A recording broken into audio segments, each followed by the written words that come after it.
Bonjour à tous. Aujourd'hui, on va vous faire un atelier en ligne. On aurait préféré le faire avec vous, ça aurait été plus sympa, plus marrant que de le faire face à une vidéo. Mais on a quand même eu envie voilà, de faire des ateliers comme ce qu'on avait dit qu'on ferait, puis comme on a adoré en faire toute l'année dernière à Paris. Donc là, on est dans un cadre plus sympa, on va dire. On est dans le parc naturel des Baronnies. Voilà, Attends, donc je monte la vue.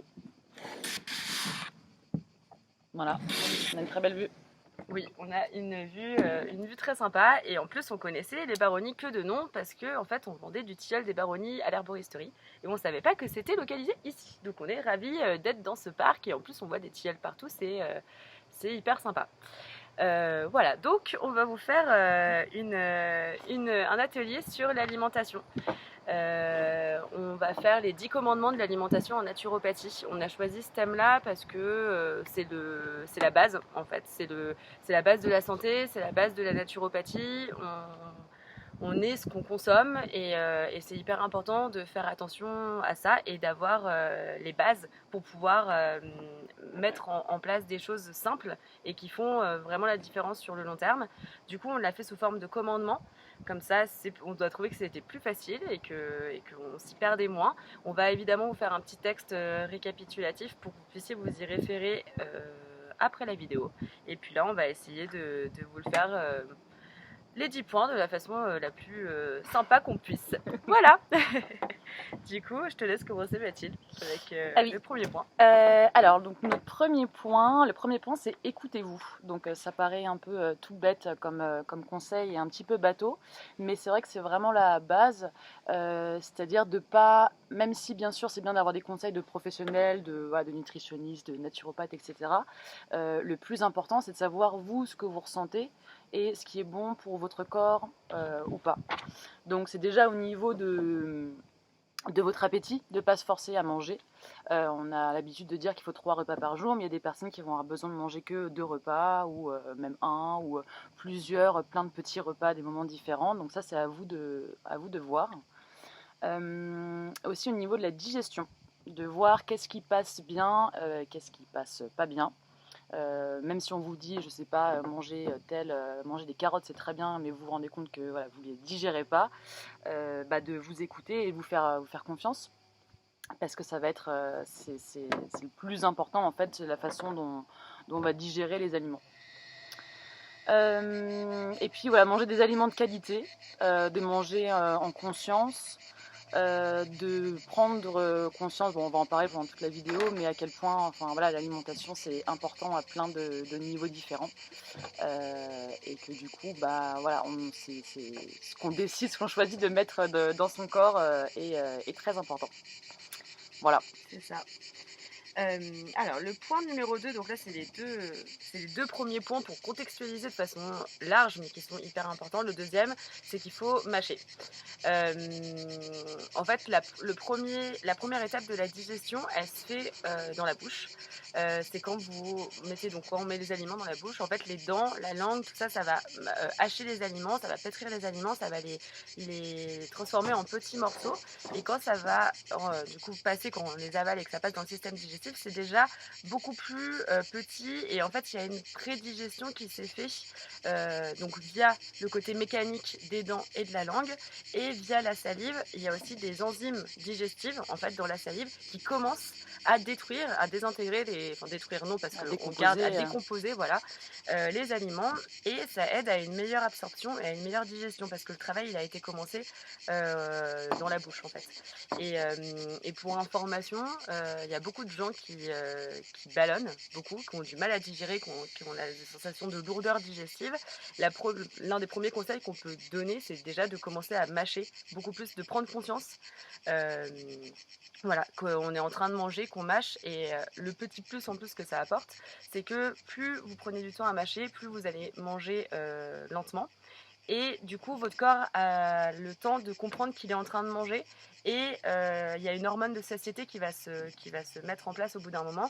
Et du coup, vous allez sûrement manger moins en plus, en termes de quantité. Parce que du coup, vous aurez le temps d'avoir intégré l'information que vous êtes en train de manger et que vous êtes en train de vous satisfaire. Et qu'en fait, vous n'avez pas besoin de plus en termes de quantité. Donc ça, c'est vraiment important. Voilà. Le troisième point, c'est sur le raffiné. Les produits raffinés, donc qu'est-ce que c'est le raffinage? C'est des procédés, mécaniques et chimiques qui vont enlever l'enveloppe et le germe d'une graine, d'un céréale. Ce procédé, il a été inventé parce que ça permettait de mieux conserver les aliments. Ça rendait aussi, ça les rendait plus jolis et puis les gens à l'époque se sont dit: «Ah, c'est meilleur, nanana».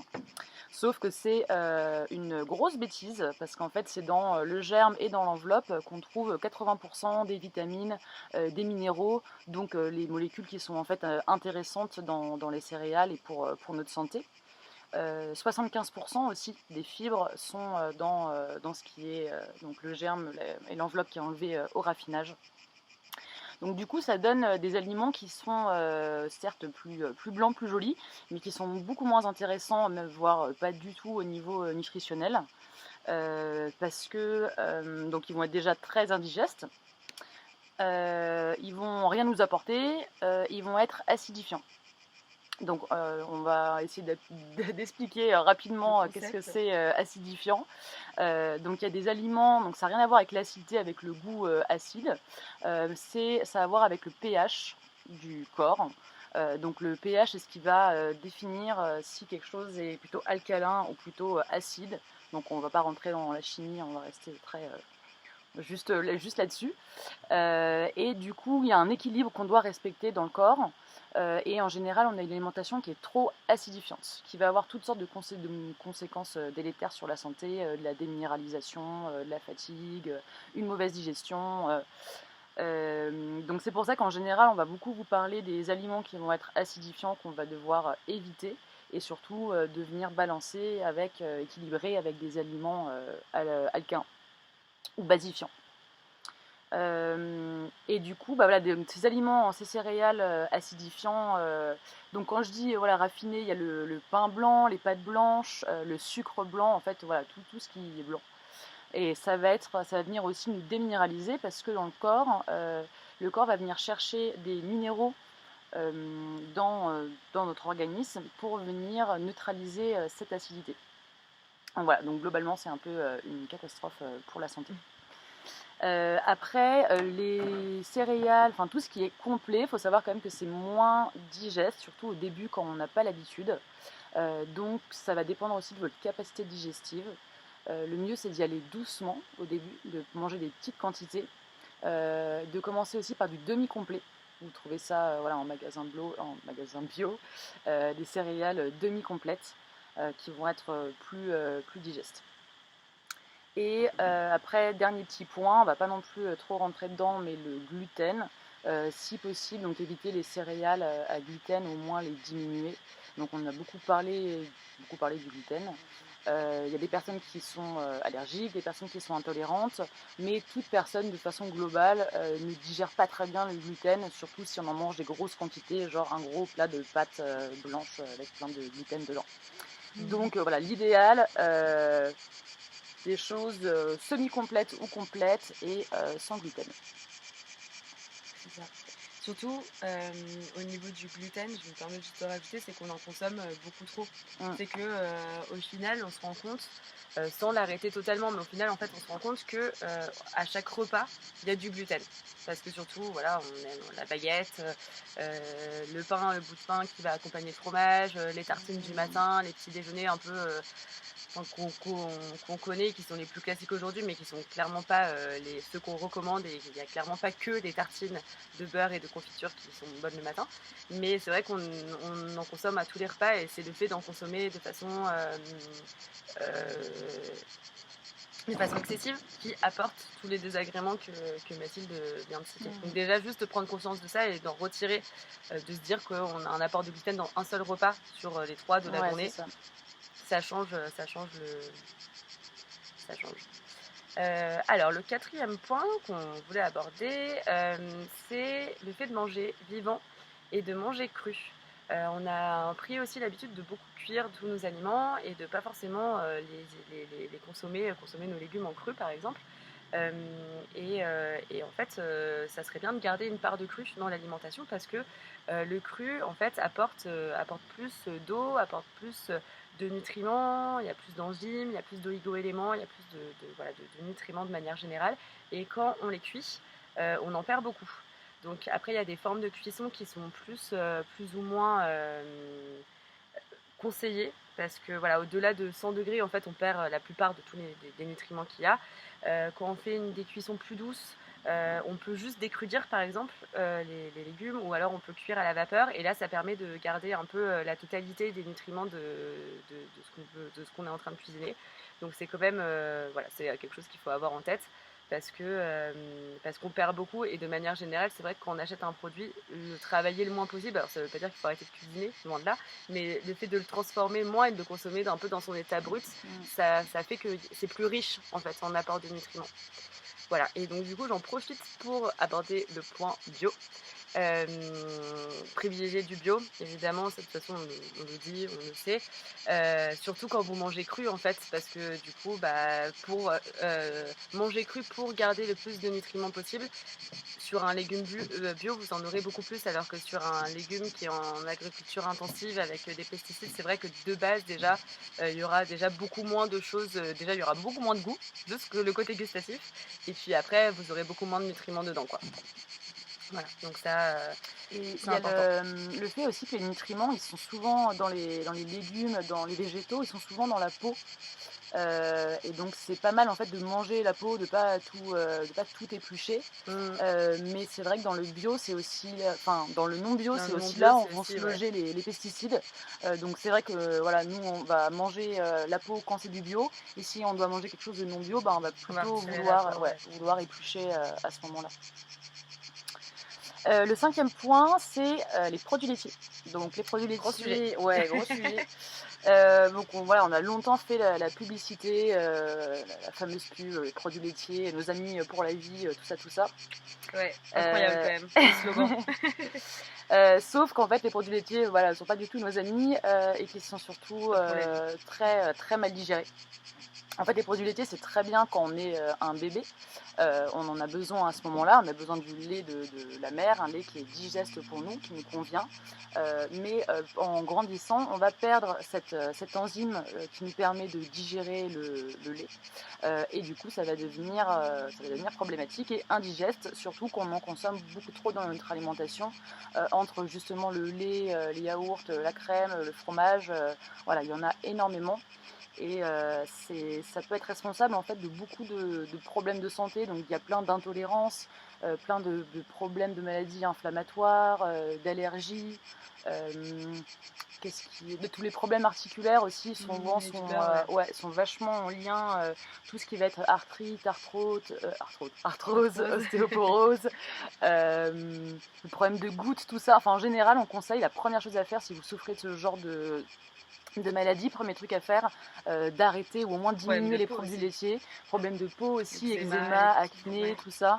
Ça franchement, premier truc à faire, et nous on a vu plein de gens qui juste en arrêtant les produits laitiers, que ce soit les douleurs articulaires, les douleurs vont partir, la peau va s'éclaircir, enfin ça règle plein de choses. Ouais, c'est la Euh, première chose à faire, quoi. ouais, franchement c'est vraiment un réflexe à avoir, quelque chose auquel on doit penser. Il y a ce côté acidifiant, donc on revient avec ces acidités dans les produits laitiers. Donc pareil, ça va venir nous déminéraliser. C'est d'ailleurs pour ça qu'on en parle, enfin voilà, on dit que c'est aussi néfaste dans tous les problématiques articulaires liées au système osseux. Et après, le plus nocif, ça va être le lait de vache. En fait, le lait de vache, il est fait pour le veau, qui est beaucoup plus gros qu'un bébé humain, ce qui fait que dans le lait de vache, on va retrouver énormément d'hormones de croissance, beaucoup de gras. En fait, c'est hyper riche et c'est beaucoup trop riche, beaucoup trop pour un humain. Donc les laits qui vont être un peu plus digestes, ça va être le brebis ou chèvre. Plutôt privilégier ça, voilà, un fromage de brebis ou chèvre, plutôt que tout ce qui sort de la vache. Et après, sinon, si vous inquiétez pour ce qui est du calcium, il faut savoir qu'il y en a plein dans les végétaux, on en trouve dans les légumes verts, dans les oléagineux, donc tout ce qui est amandes, noisettes, noix, etc. Le sésame, les algues, les sardines, enfin il y a plein de très bonnes Il y a sources. plein d'autres rapports, ouais. Et en plus, c'est un calcium qui est beaucoup mieux assimilé par l'organisme, c'est-à-dire qu'il est mieux utilisé par l'organisme, il est plus organique. Donc voilà, produits laitiers plutôt brebis ou chèvre. Le calcium, ça se trouve dans les végétaux. Et puis maintenant, il y a plein de trucs qui existent, des laits végétaux, lait de riz, d'avoine, d'amandes, même des yaourts à base d'amandes. Ouais, Enfin, il y il a y a tellement plein de trucs d'alternatives. ouais, il y a plein de trucs, il y a plein de trucs qui existent. Voilà, ça c'était pour les produits laitiers. Pour les produits laitiers, et c'est ça, il ne s'agit pas. Alors, je fais un mini parenthèse sur les points, parce qu'on le disait toujours lors de nos ateliers avec Mathilde, quand on les faisait à Paris ou quoi, mais on n'est pas du tout sur des règles strictes, en Ouais, fait. d'interdire Voilà. tout. On n'est pas, c'est pas du tout notre façon de procéder. On n'a jamais conseillé des choses, alors sauf dans certaines problématiques particulières où il y aurait un changement tellement important si on arrêtait de manière stricte le gluten ou les produits laitiers ou Ça quoi. vaut le coup dans ce Voilà. cas-là, quoi. Parfois ça vaut le coup, mais sur des problématiques, voilà, qui sont plus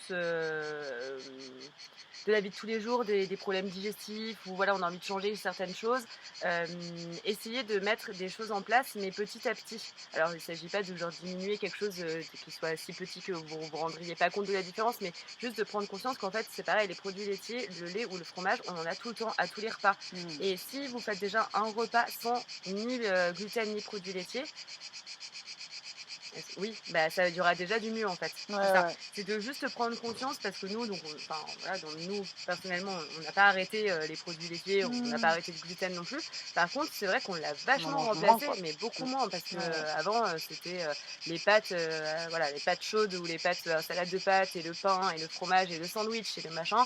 Une vie avant, on en mangeait beaucoup, et en fait aujourd'hui il y a tellement d'alternatives, C'est ça, c'est juste qu'il faut les connaître et il faut en prendre confiance aussi. Que acheter son sandwich tous les midis, et bah finalement il n'est pas du tout digeste, il va pas bien vous nourrir. Et Et puis il faut tester aussi l'effet que ça a sur notre santé. Il y a plein de gens qui ouais, c'est toute ça. leur vie digèrent hyper mal, ont des diarrhées, des ballonnements, des douleurs digestives. Ils sont tellement habitués, ils ont l'impression que c'est normal, enfin juste que c'est Que la c'est vie, c'est une comme base, ça. ouais, c'est ça. Et il y a un jour, ils entendent, enfin voilà, ils se renseignent un peu, ils arrêtent de manger du gluten ou du produit laitier, enfin ils changent leur alimentation. Et d'un coup, ils se rendent compte, ah mais ma vie va tellement mieux, mon ventre va tellement mieux. C'est Donc ça. En fait, ouais, faut oui, tester ouais. aussi. Ouais. Et puis au bout d'un moment, c'est exactement ce que tu dis. On vit avec quelque chose de chronique. De toute façon, c'est comme ça. Moi, j'ai toujours mal au ventre, Ouais, ou ouais. j'ai toujours le transit dans tous les sens, ou j'ai toujours des boutons. Enfin, et en fait, ça vient beaucoup de ce qu'on mange. On est le reflet aussi de ce qu'on met à l'intérieur de nous. Et voilà, on est le reflet de ce qu'on met à l'intérieur de nous. Donc Et c'est il faut savoir intéressant de faire aussi, attention. bon après on continue, mais il faut savoir aussi que sur le coup déjà il y a une mauvaise Moi, c'est digestion, important. donc déjà c'est très C'est pas inconfortable, c'est très agréable. désagréable, voilà on n'aime pas ça, mais ça s'arrête pas là, c'est-à-dire qu'on parfois on a l'impression qu'on digère mal, bon allez c'est inconfortable sur le coup, mais après ça passe. En fait non, une mauvaise digestion ça va venir abîmer notre muqueuse intestinale, notre flore intestinale, créer de l'inflammation, et en fait c'est le début, c'est pas pour être alarmiste ou quoi, hein, mais c'est le début, ça peut être le début de beaucoup plus gros problèmes de santé. Justement, on parlait des problèmes articulaires, toutes les maladies auto-immunes. Maintenant, on retrouve aussi des causes dans l'alimentation, hein, bien sûr. Donc oui, il est en forme. Du coup, c'est pas anodin. C'est pas juste bon, je suis un peu ballonnée, j'ai un peu mal au ventre. Ça peut, si vous continuez comme ça sans faire aucun changement, dans plusieurs années, dans 5 ans, 10 ans, ça peut se transformer en une maladie chronique et là vraiment embêtante, quoi. Donc C'est ça. Et voilà, pour rajouter, ça joue sur le moral aussi.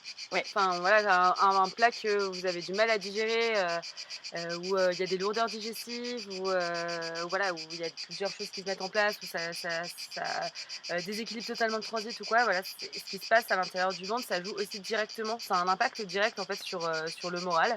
Et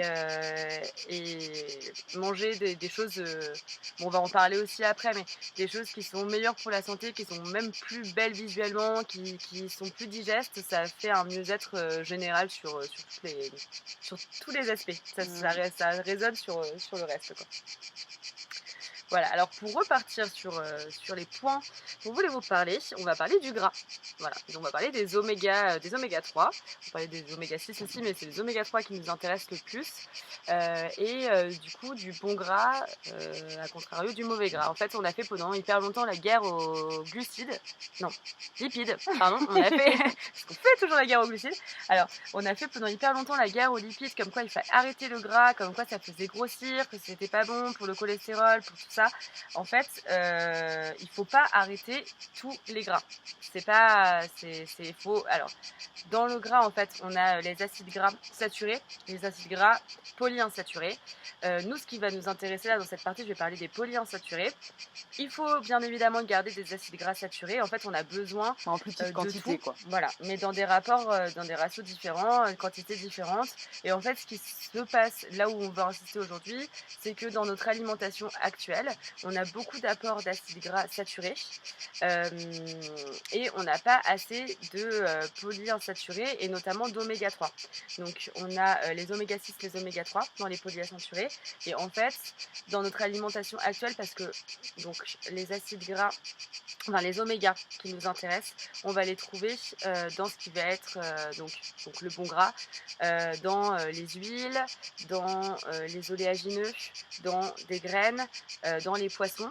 Et en fait, déjà, dans ce qu'on mange, il va y avoir plus d'oméga 6 que d'oméga 3.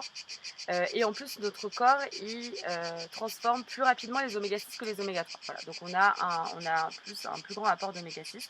Et les oméga 3 nous intéressent particulièrement parce qu'ils nous aident, enfin, ils travaillent, on en a besoin pour la membrane de nos cellules. Donc déjà, on est composé de cellules. Donc, ça Oui, constitue. chaque cellule de notre corps a besoin de gras pour sa Voilà, membrane, de donc là gras. c'est Donc assez là, même pas important. d'oméga 3, mais de gras pour la membrane cellulaire.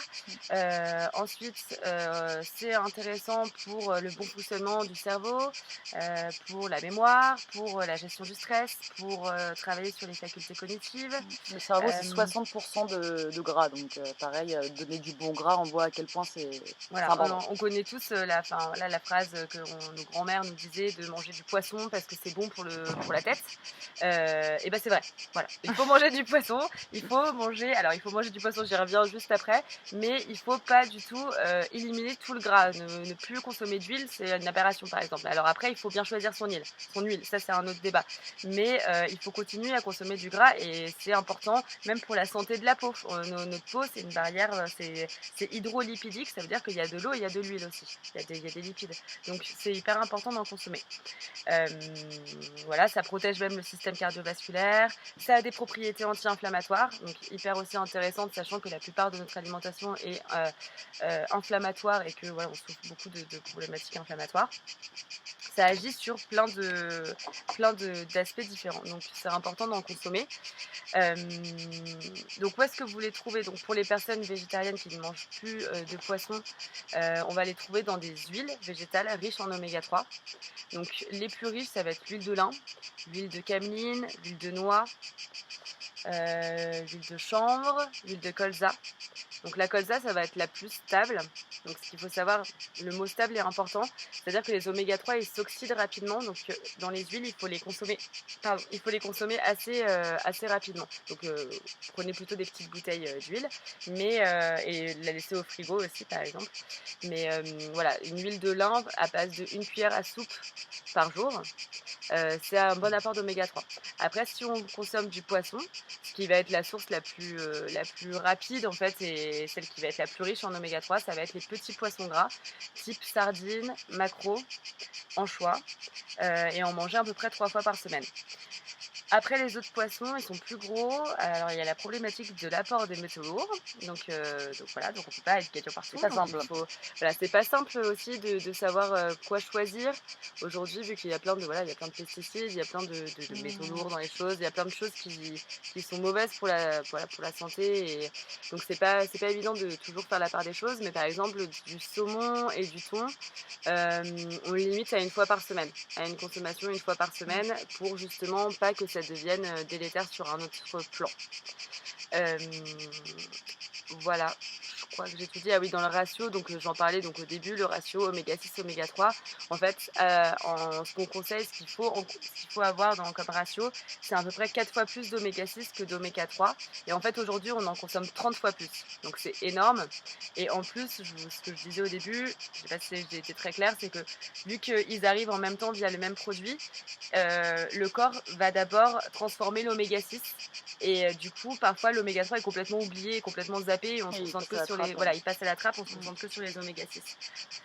Donc c'est pour ça que c'est important de faire attention à avoir une source d'oméga 3 voilà, de vraiment choisir un produit, Concentré se quoi. dire, ou moi je mange des sardines régulièrement et c'est OK, ou je m'achète une huile riche en oméga 3, ou je consomme beaucoup d'oléagineux, mais peut-être même les 2, l'huile végétale riche en oméga 3 et les oléagineux. Mmh. Hem et Ouais, faut pas hésiter. voilà, parce que, ou en complément. Même voilà, là pour le coup, aller même sur, des oméga 3 en complément, peut-être pas toute l'année, mais aux périodes où vous sentez que vous en avez un peu besoin, donc les périodes où on a besoin de nos facultés cognitives, voilà, qui est un peu plus de façon un peu plus intensive que d'habitude, ou qu'il y a une période de stress, de déménagement, d'examen, de peu importe, quelque Mmh. chose de stressant, les oméga 3 c'est les amis, pour Ouais. la vie. Voilà, ceux-là, faut pas les oublier. Ensuite, le 7e point, c'était sur les fruits. Donc les fruits en dehors des repas. Ça, c'est je sais pas si vous avez déjà entendu. Donc les fruits, bah, c'est une très bonne source, de vitamines, de minéraux, d'oligo-éléments, il y a pas de souci, il faut en consommer, plein. Enfin plein, on peut en consommer beaucoup. Après bien sûr, à privilégier toujours les fruits aussi, plutôt locaux et de saison, ça on va en reparler. Mais par contre, ce qui est important avec les fruits, c'est de les consommer donc en dehors des repas, c'est-à-dire maximum 30 minutes avant ou alors 2 heures après. Voilà, parce qu'en fait, si on les consomme juste après le repas comme un dessert, comme on a un peu l'habitude de faire généralement, ça va venir bloquer la digestion, ça va venir fermenter, créer des ballonnements. Et ça, comme on a dit, bah, c'est pas top. Donc plutôt les manger seuls, ça peut être petit déjeuner. Même si là c'est aussi un nuancé, ça va dépendre aussi de votre constitution du fruit. Voilà, pour donner un exemple, manger des agrumes le matin en hiver, c'est pas forcément bon pour tout le Pour monde. tout le monde, ouais. Voilà. Mais plutôt en été, en général, les fruits le matin. Et sinon, voilà, en goûter à 17 h, en dehors de repas, c'est très bien. Voilà. Ouais, après, il y a des personnes qui, par exemple, pour ce point-là, qui vont plus se sentir que d'autres. Il y a des personnes pour qui ils vont se rendre compte que, Ouais. effectivement, les agrumes, ça passe beaucoup moins bien en hiver, ou que justement manger un fruit après le repas est une grosse source de ballonnement. Il y a des personnes qui vont moins le sentir, mais enfin, le fait est là, c'est clair que ça Ça fait revient fermenter. au premier Mais point de écoutez-vous, c'est aussi à vous de voir justement qu'est-ce voilà, à qui. quel point c'est Nous, on est là pour vous donner des astuces, des indices, et après, c'est à vous de mener l'enquête en fait. voilà, de voir ce qui est important dans justement les 10 commandements sont importants, mais ce qui va plus vous parler et ce que vous Ouais, allez pouvoir mettre en place, et puis ce qui va changer quelque chose pour vous, quoi. ouais. L'eau. Alors là, on fait un petit point sur l'eau parce que c'est important, parce on est composé à 70% d'eau, et que boire de l'eau, c'est hyper important. L'eau, c'est la vie, c'est le mouvement. Ça fait bouger, ça emmène des choses, ça fait bouger des choses à l'intérieur de l'organisme, ça vient nous nourrir. Donc voilà, il faut boire de l'eau.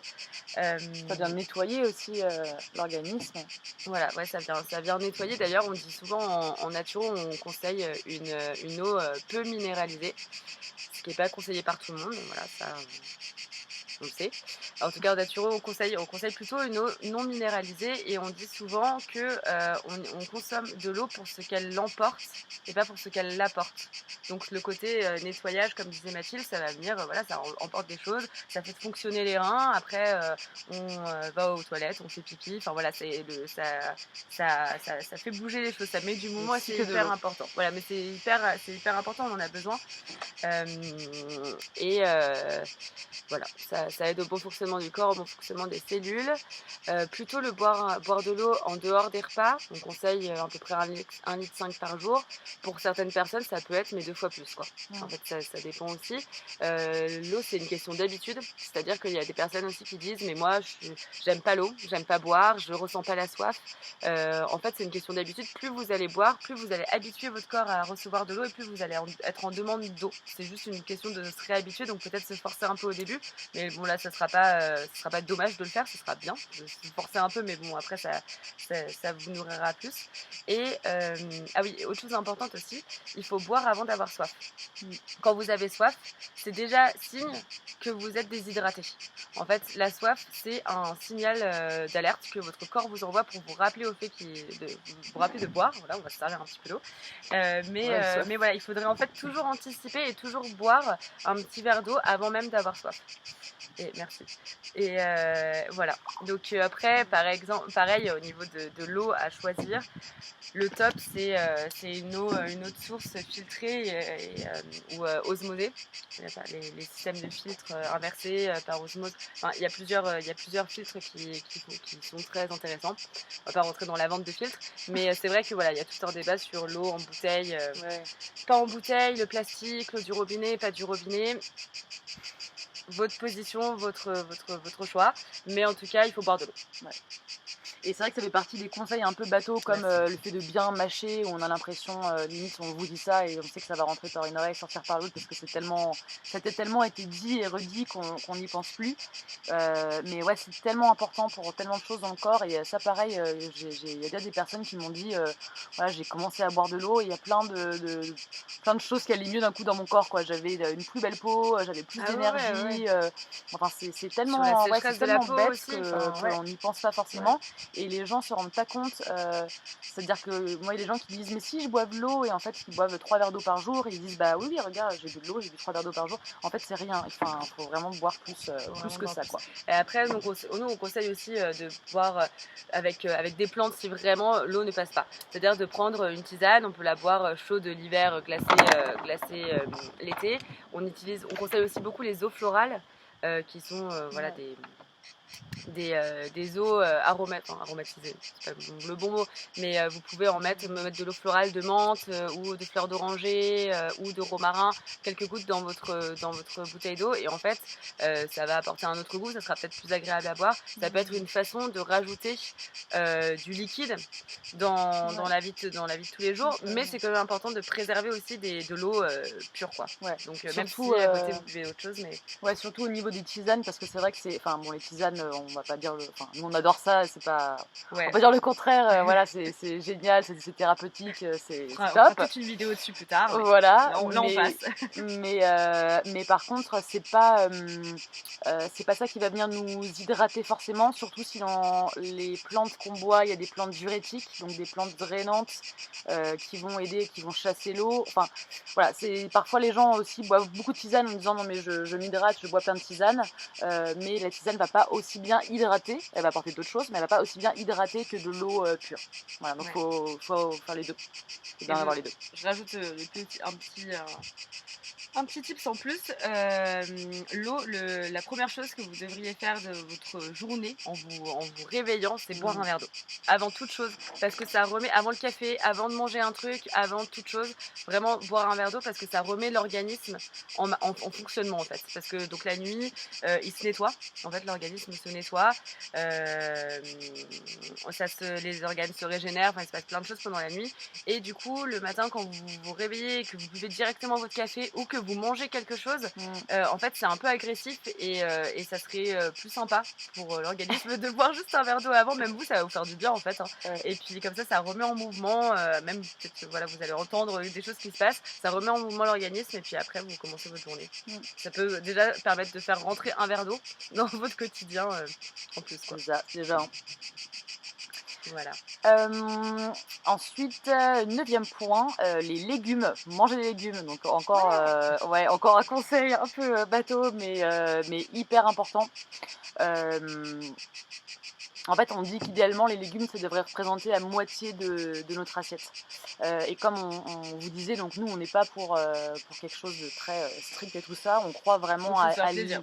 Voilà, et on croit vraiment à Au l'équilibre. plaisir de tout quoi. C'est-à-dire que les choses, en fait, elles sont aussi nocives, comme disait Diane sur le gluten, selon les proportions.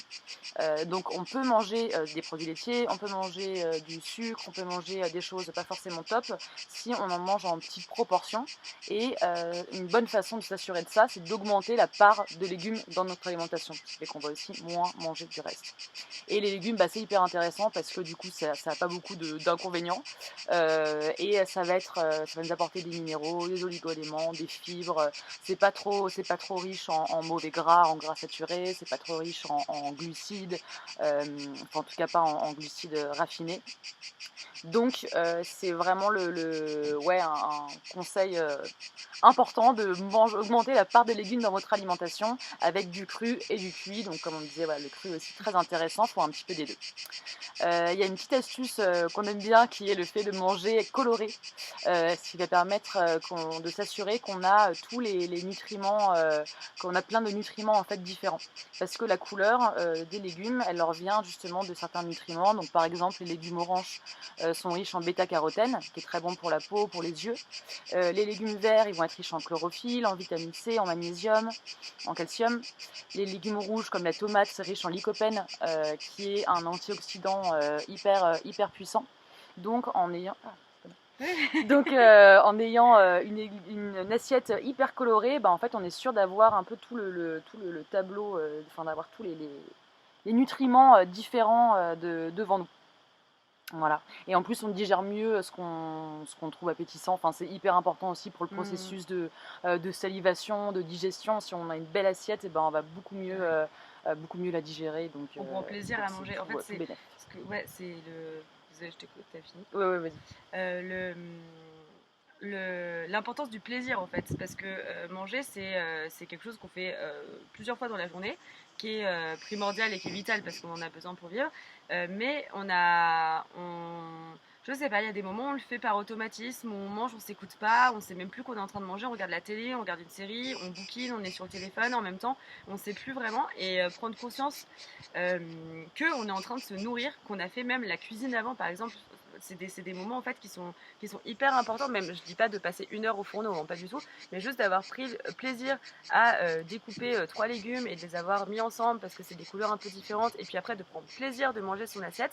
Et en fait c'est un processus qui est hyper important parce que donc déjà on conscientise qu'on est en train de manger, qu'on est en train de s'alimenter, donc nos organes ils se mettent en route aussi en se disant tiens je vais commencer à manger, et puis on prend conscience. Donc voilà, il y a tout, on arrive à satiété plus rapidement.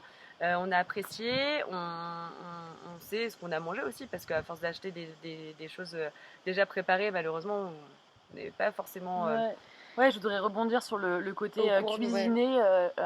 C'est vrai que c'est aussi hyper important de manger donc des choses brutes, hein, on le disait, de ne pas trop transformer, pas des plats transformés, cuisinés, etc. Et c'est vrai que le fait de cuisiner, si vous mangez plus de légumes, vous allez vous retrouver amené à... vous allez être amené, voilà, c'est ça que je voulais dire, à cuisiner beaucoup plus pour que ce soit bon. Parce qu'en fait, c'est vrai que c'est beaucoup plus... ça demande plus de temps et d'efforts de faire un bon plat de légumes avec plein de goût et de saveurs dedans que voilà, peut-être d'acheter une pizza qui est hyper salée, hyper riche en goût, etc.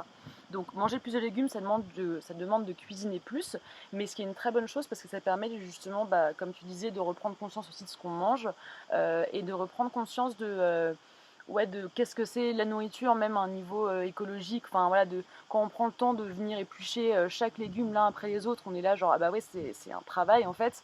On va prendre ça plus au sérieux, les ressources qu'on a, et on va faire plus attention aussi à comment on traite la planète. Ouais, non mais c'est, quelque part ça paraît rien, mais en fait c'est tout. Enfin voilà, on fait notre conclusion un peu avant le dernier point, mais reprendre conscience de l'alimentation et le contrôle de notre alimentation aussi, et ça rebondit et ça influe plein d'autres choses. Parce que reprendre le contrôle de ce que vous mangez déjà, c'est meilleur pour votre santé, parce qu'en fait tout ce que vous trouvez au supermarché, malheureusement, et c'est horrible, c'est un constat qui est triste en fait, mais c'est mauvais pour la santé, ça nous empoisonne, on s'empoisonne la vie avec les pesticides, il y a trop de sel, il y a trop de sucre, il y a des additifs, des hormones, du mauvais gras, des antibiotiques, la liste est longue. Non mais c'est un truc de dingue, et en fait, en changeant ça, en investissant dans autre chose, dans d'autres types de produits, dans des produits plus bio, avec des circuits plus courts, en allant sur le marché, déjà vous allez redécouvrir des légumes oubliés. parce que voilà, moi la première, j'ai redécouvert plein de trucs, même pas redécouvert, j'ai découvert des choses que je ne connaissais pas.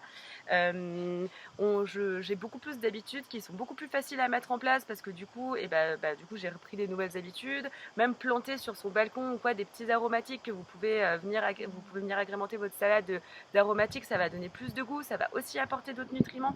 En fait, c'est un moment privilégié en fait quand vous vous nourrissez, vous nourrissez vous et c'est vous pour vous-même. Et c'est pas le plus facile parce que on est toujours dans la course au temps, parce qu'on est toujours. En fait, ça vient soulever plein de trucs c'est un autres. acte thérapeutique de se nourrir, c'est un acte d'amour aussi, je trouve. Il y a une portée écologique, même spirituelle. Enfin, ça peut aller très loin au final, ce que ça véhicule, l'alimentation, Ouais, c'est ce clair. qu'on choisit de mettre dans son corps ou pas. Enfin, ça a une portée Ça donne de l'autonomie aussi, enfin, politique aussi. Mais enfin voilà, on arrive sur ouais. plein de débats, on va s'arrêter.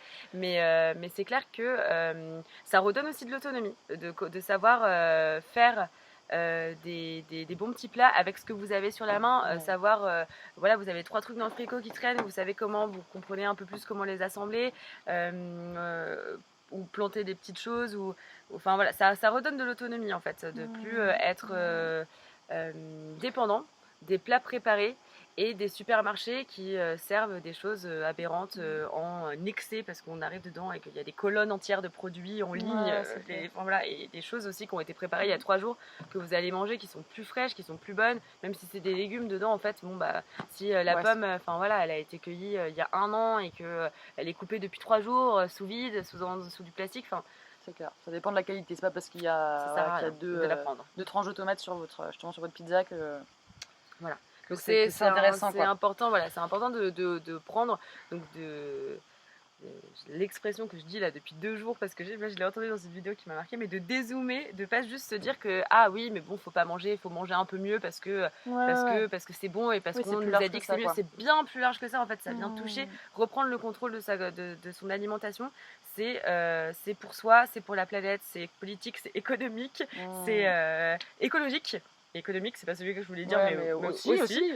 Écologique, et puis c'est pour nous-mêmes, quoi. C'est pour la santé, c'est pour un mieux, c'est de l'amour, c'est de la beauté, et du coup, voilà.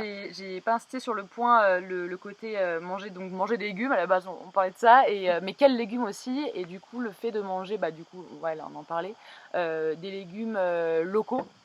Pour des raisons, des légumes donc locaux et de saison, donc pour des raisons écologiques, mais même aussi de bon sens. Ça, on n'y pense pas forcément, mais par exemple, les légumes qui vont pousser en été, quand en été on mange du concombre ou de la tomate, c'est des légumes qui sont très rafraîchissants, qui sont très riches en eau, donc on a besoin de ça quand il fait chaud, etc.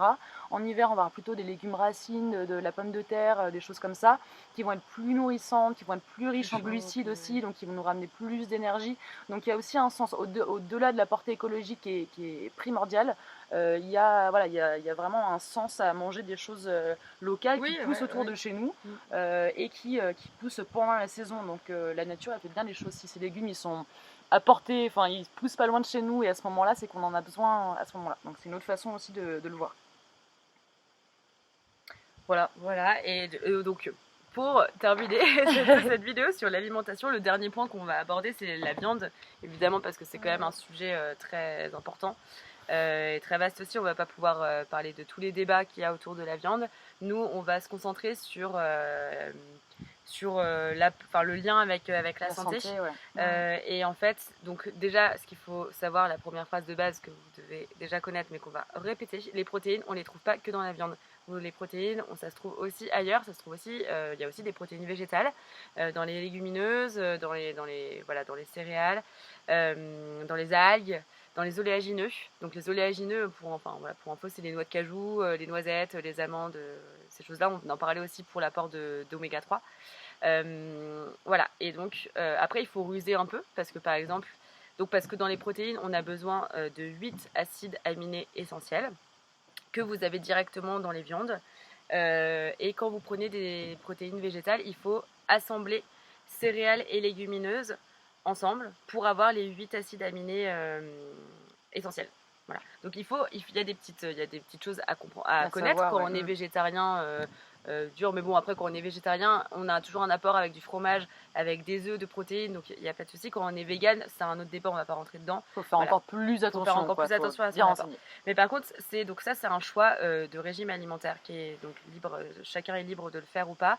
Nous, ce qu'on voudrait juste dire, c'est que donc être végétarien strict ou pas, c'est à chacun son choix. Par contre, il faut faire attention à l'excès de viande. C'est ça le problème en fait. Là où nous on va se positionner par contre, c'est qu'il faut complètement réduire sa consommation de viande. C'est beaucoup trop. Voilà, c'est beaucoup trop, il y en a trop, tout le temps, partout. Et là, pour le coup, c'est mauvais pour la planète et pour les animaux. C'est scandaleux même. Et pour nous-mêmes, en fait, on mange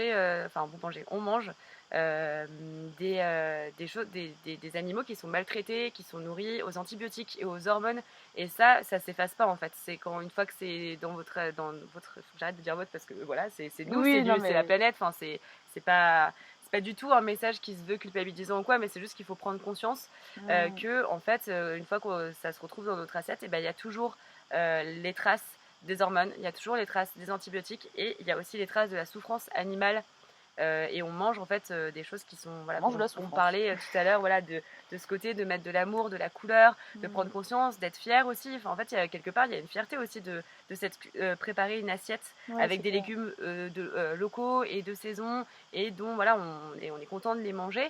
Et il y a ce truc-là aussi de se rendre compte que parfois, dans la plupart du temps, les viandes, elles sont, voilà, il y a de la maltraitance, il y a de l'élevage intensif. Alors c'est pas pareil si vous avez un super boucher du coin ou un éleveur à côté qui fait très attention, qui nourrit bien ses bêtes, voilà, des poules qui vivent juste de base, ça devrait être une base en pleine en extérieur quoi, en plein air. Voilà, donc ça il faut faire attention, privilégier des protéines donc animales de bonne qualité et se restreindre un petit peu aussi dans sa consommation. Même beaucoup pour certains, voilà. Même ça dépend de votre consommation. Ça dépend des gens. Quand on n'en mange pas beaucoup, il n'y a pas besoin de se restreindre beaucoup. Quand on en mange trop, il y a un moment, la viande matin, midi et soir, c'est pareil, c'est pas possible. Enfin, là, c'est même plus une question de bien-être déjà. Donc là, on parle beaucoup du côté écologie et tout ça. Mais même pour le bien-être, en fait, la viande, Mathilde en parlait au début, le ratio acidité, là, le fait qu'il y ait des choses qui acidifient énormément l'organisme, la viande rouge, c'est un acidifiant énorme.